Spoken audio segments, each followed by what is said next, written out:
kembali ke channel YouTubeku Pratama Megantoro. Video kali ini kita akan bahas soal lahan ya. Jadi ada satu kolam kita yang kita lakukan percobaan untuk ukuran kolam itu 2 kali 1 meter dan kita isi 50 ekor. Nah, karena gini, banyak pertanyaan teman-teman dan kebetulan juga ada beberapa mitra juga yang melakukan penerapan hal yang sama, tapi banyak banget kegagalan yang mereka lalui gitu.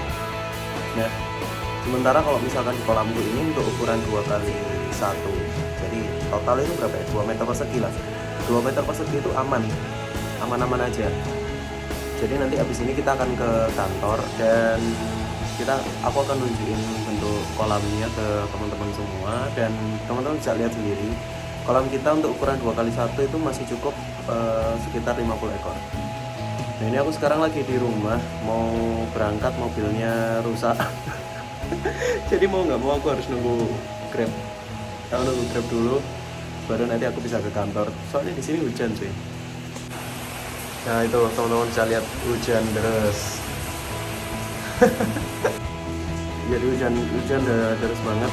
Aku mau nunggu bokarnya dulu.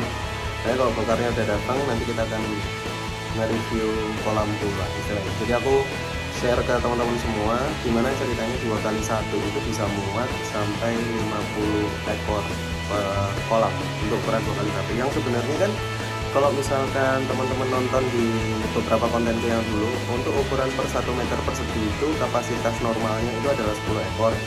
Tapi untuk kapasitas maksimal itu bisa dikalikan 2,5 maksimal, jadi sekitar 25 ekor. Nah, ini untuk ukuran 2 meter persegi kita masukkan 50 ekor, dan kematian hingga video ini dibuat itu cuman 8 ekor. Jadi sisa lobster yang ada di sana itu ada 42 ekor. Jadi kayak gitu. Oke. Sambil nunggu ya, mungkin aku skip dulu lah. Nanti kalau sudah datang dan aku udah sampai di kantornya, nanti kita mulai lagi videonya. Ya, tunggu dulu lah.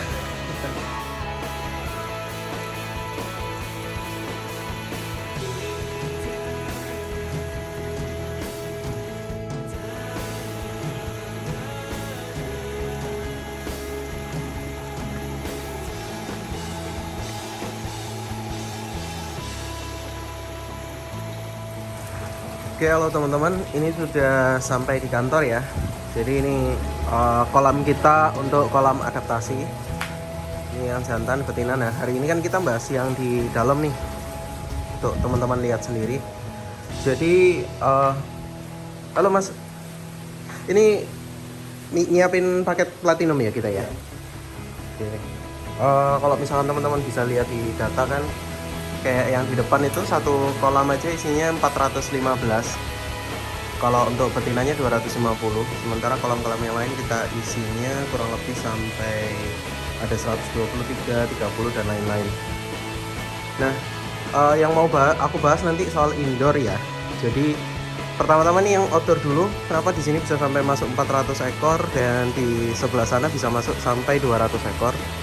Jadi aku tetap fokusnya adalah tebar padat untuk kolam ini karena sudah dipisah sih jantan sama betina. Kalau ini isinya jantan semua teman-teman. Ini isinya full jantan semua. Kalau misalkan kalian lihat, aku coba zoom ya. Ini isinya full jantan semua. Setiap kolam ini isinya jantan semua teman-teman.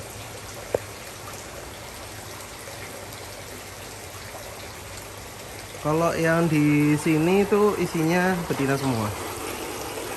Khusus untuk video kali ini aku nggak akan bahas yang untuk outdoor dulu, kita fokus ke yang indoor. Jadi gimana ceritanya? Yang indoor itu bisa sampai kapasitasnya bisa kita maksimalkan hingga 50 ekor, bahkan hingga saat ini itu ini udah jalan lama ya kolamnya. Dan dia akhirnya konstan di populasi di 30 ekor sampai sekarang. Nah, kalau teman-teman lihat, setiap kolam kita itu ini ukurannya 2 kali 1 dan bertingkat 4 untuk yang indoor. Dengan pompa yang kita pakai itu di sini kapasitas 105. Ini udah agak lama, jadi udah sampai kayak gini ya. Dari 105 ini kita masukkan ke sini. Untuk nanti kita naikkan ke atas, ini filternya. Ini untuk bak filternya. Ya nanti setiap kolam itu akan turun ke bak filter lagi. Kemudian nanti turun lagi ke sini. Nah nanti endingnya turun di sana. Nah itu juga bak filter juga. Nah kalau dilihat dari atas nih ya, ini kalau teman-teman tahu, ini rak kita ini udah lama banget. Ini full capacity semua dan aman karena kita fokusnya cuman seperti ini aja tuh semuanya. Nah itu buktinya ya kalau udah lama ya, udah sampai neyeng banget tapi masih kuat. Jadi kunci dari tebar padat di sini ada sirkulasi oksigen yang tersuplai ini harus cukup untuk menampung seluruh kolam. Untuk shelter memang aku nggak kasih banyak-banyak ya, harusnya kan dikasih banyak.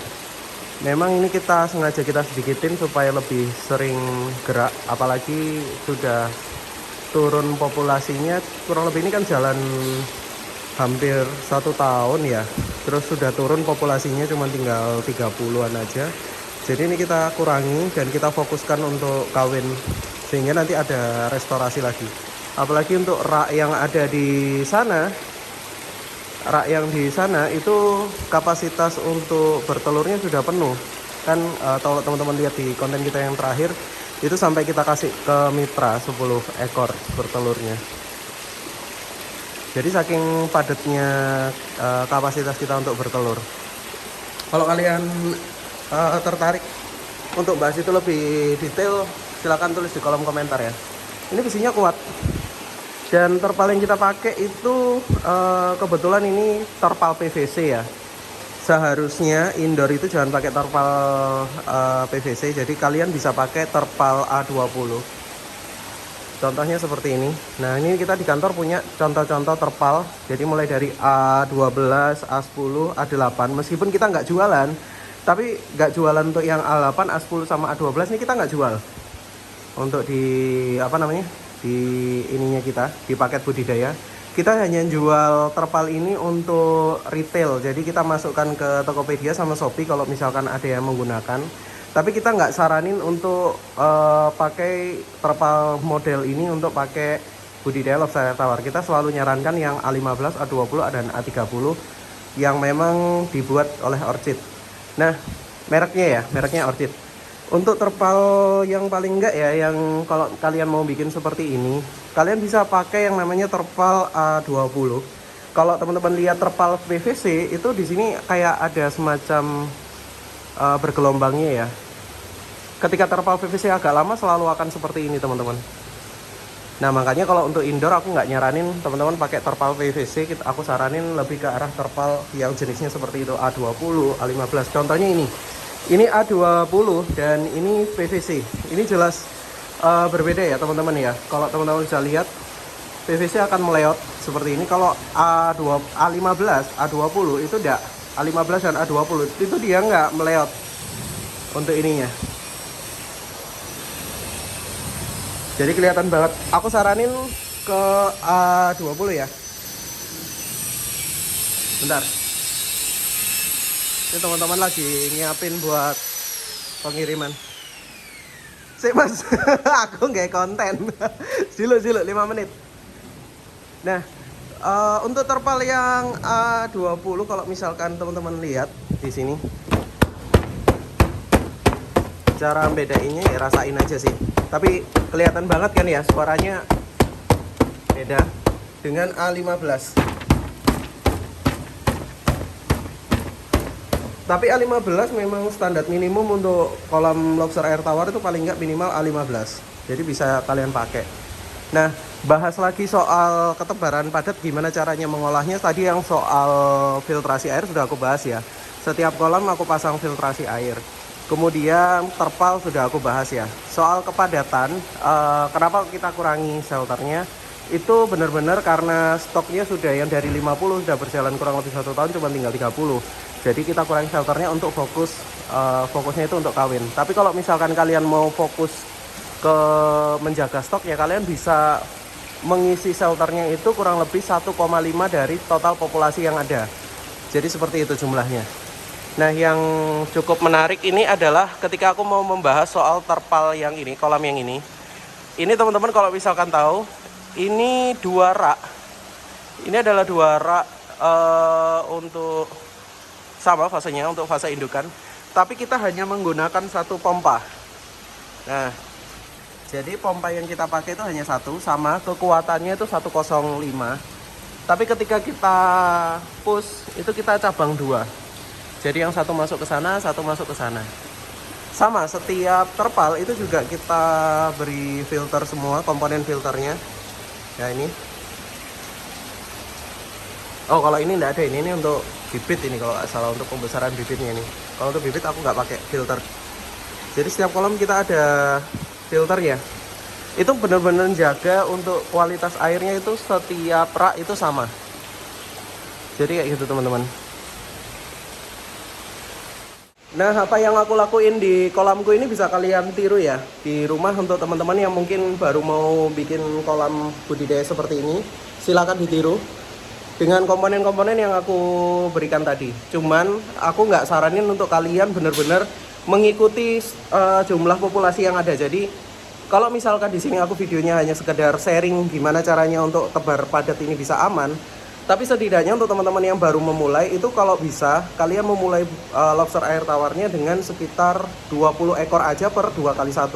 Itu sudah basic banget sih. Nanti kalau misalkan kalian sudah menemukan flow-nya, gimana caranya memberikan pakan, kapan untuk sifon, dan kapan untuk cek lobster air tawar yang bertelur, itu barulah kalian bisa untuk mengisi lobster air tawarnya itu lebih banyak lagi. Nah, kayak gitu dulu teman-teman. Jangan lupa ketik like, subscribe, dan nyalakan tombol loncengnya. Kalau kamu mau aku bahas soal apa, soal budidaya lobster air tawar ataupun hal-hal yang lain, silahkan tulis di kolom komentar. Insya Allah nanti akan aku buat kontennya lagi. Jadi kayak gitu teman-teman. Thank you semua and see you next time. Bye.